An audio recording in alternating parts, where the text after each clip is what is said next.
為咗鼓勵多倫多嘅青少年親身體驗呢個多元文化城市，多倫多一個青年領袖訓練組織呢個月底推出一個叫做城市拼圖嘅比賽。城市拼圖呢個活動已經係舉辦咗3年，今年係第4屆。過往每年參加人數不斷上升，而舊年就有超過200個年青人參加。有參加者表示，通過呢類活動改變咗一啲唔健康嘅生活方式，亦都增加咗對多元文化嘅認識。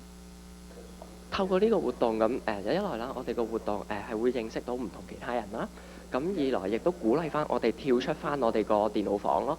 咁落到去我哋真正嘅城市，即係揾翻係呢個城市裏邊有啲乜嘢屬於我哋嘅。